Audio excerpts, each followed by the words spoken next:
Il est temps de retrouver Adrien Gindre avec Richard Ramos, député Modem du Loiret. Bonjour Richard Ramos. Bonjour. Dans un peu plus d'une heure, le Premier ministre reçoit des représentants d'agriculteurs. Il s'impatiente, encore une fois, la FNSEA dit le rythme n'est pas le bon. Est-ce qu'ils ont raison de trouver le temps trop long? Alors, ils ont à la fois, pardon de le dire, raison et tort. Moi, vous savez, je suis un élu rural. Il faut aussi qu'ils nous expliquent pourquoi ils se battent entre eux, entre la coordination rurale et la FNSEA. Il y a des élections de chambre d'agriculture en début d'année prochaine. Ils sont en train de se faire la compète à celui qui serait le plus dur pour essayer d'avoir le plus d'agriculteurs qui vont voter pour eux. Que c'est le gouvernement qui en paye les frais? En partie, en tout cas. Les Français, en tout cas. Les Français, en tout cas. Après, on a un vrai problème. L'agriculture, les aides qui sont demandées, elles sont normales. Vous avez un paysan sur deux qui aujourd'hui vivent en dessous du SMIC. Vous avez des gens tous les 2 jours qui se suicident. Mais ce qu'il faut bien comprendre, c'est qu'est-ce que l'on veut manger.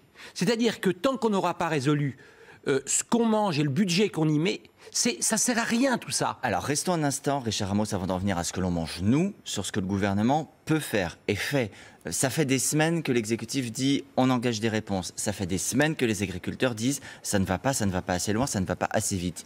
À quelles conditions, de votre point de vue, pourra-t-on vraiment sortir de cette crise? Est-ce que c'est pas finalement le simple fait que les agriculteurs, avec le retour du printemps, avec le retour du beau temps, vont devoir rentrer dans leur ferme parce qu'ils vont devoir travailler?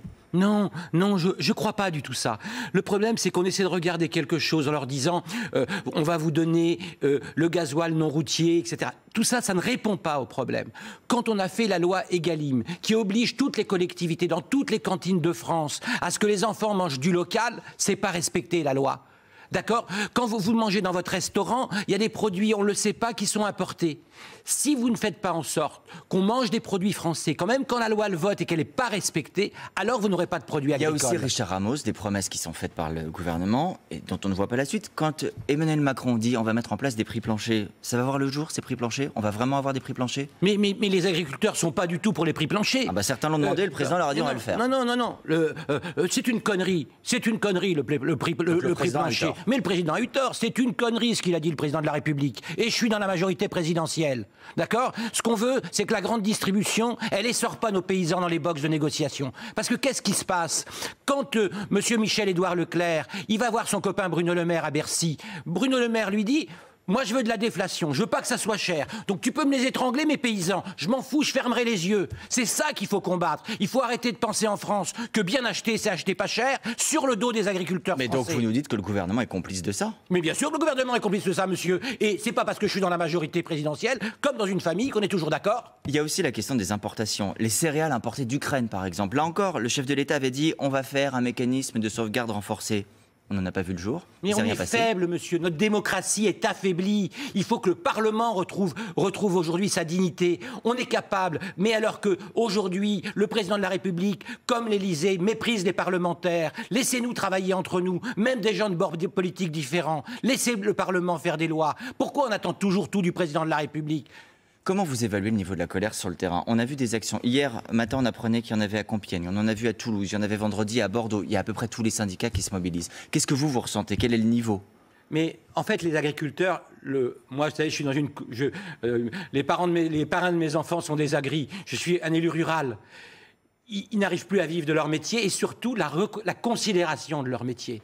C'est-à-dire que eux, ils participent aussi, nos agriculteurs. Malgré tout ce qu'on dit, malgré le fait que l'agriculture soit au cœur de l'actualité depuis des semaines, des mois au moins, effectivement peut-être trop tardivement, ça n'a rien changé.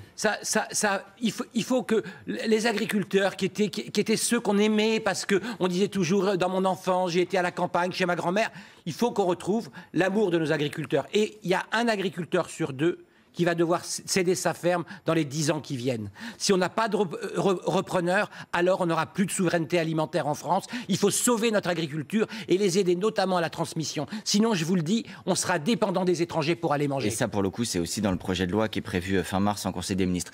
Vous parlez des étrangers. Il y a un accord, l'accord entre le Canada et l'Union européenne, ce qu'on appelle le CETA, qui est soumis à ratification du Sénat. Vous êtes député, mais ce sont les sénateurs qui se prononceront jeudi. Les communistes, la gauche, une partie des Républicains envisage de voter contre. Qu'est-ce que vous dites, vous? Est-ce qu'il faut que cet accord soit ratifié ou pas? Non, moi vous savez, je suis comme ça, je suis dans la majorité mais je suis un homme libre. Déjà, il y a quelques années, j'étais contre le CETA, j'ai pas changé d'avis. Il faut qu'on protège notre agriculture, il faut du protectionnisme. Voilà, il faut que quand on est capable de produire, on doit manger français et nous, notre devoir, c'est de protéger les paysans par des produits français. Mais qu'est-ce que vous répond le gouvernement quand vous dites tout ça? Parce que vous arrêtez pas de dire je suis dans la majorité, mais je suis pas d'accord. Mais parce que le gouvernement, qu'est-ce que c'est que le gouvernement aujourd'hui? C'est des gens qui obéissent à l'Élysée, à M. Macron et à M. Colère.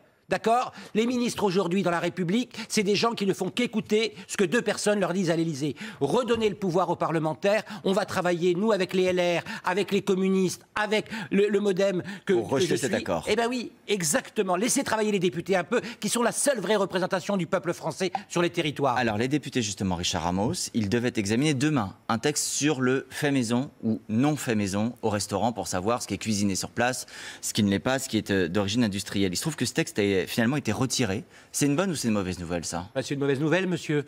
On se battait pour que quand vous allez manger au restaurant, tous les millions de Français qui nous regardent ce matin, quand on fait un repas de communion, quand je vais avec mes collègues manger au restaurant, quand un produit est industriel, grâce à nous, il y aurait marqué pas fait maison. Alors pourquoi il a été retiré? Mais parce que les lobbyistes ont gagné, monsieur. Parce que la deuxième gangrène de ce pays, c'est les lobbyistes. Quels lobbyistes? Eh bien, notamment les industriels qui font des produits tout préparés, des oignons, des bœufs émincés, tout fait, etc. Et puis, les deux syndicats de la restauration qui ont été pliés sur les industriels. Et ce que je regrette, et notamment Thierry Marx à l'UMI, pourtant que j'apprécie, c'est qu'ils n'ont pas demandé aux restaurateurs leur avis. Ils ont essayé de voir leurs présidents départementaux sans demander aux restaurateurs. En gros, on avait dit de la transparence pour le consommateur. Quand vous mangez un petit moelleux au chocolat, vous avez le droit de savoir s'il a été surgelé. Eh bien, les lobbyistes et les industriels ont gagné. Tout le monde a baissé son pantalon. On ne saura pas à la consommation ce qu'on mange dans un restaurant. D'un mot, est-ce que ce texte reviendra ou c'est oublié pour toujours? Il va revenir, monsieur. Je vais le redéposer moi-même. C'était pas le mien. Hein. Je l'avais défendu, mais c'était pas le mien. J'attends qu'il dépose. J'attends tout à l'heure, ce matin, dans quelques minutes, ils vont le retirer. Eh bien, je vais le remettre. Merci beaucoup, Richard Ramos, d'avoir été sur TF1 ce matin avec votre énergie. La suite, c'est avec vous, Bruce.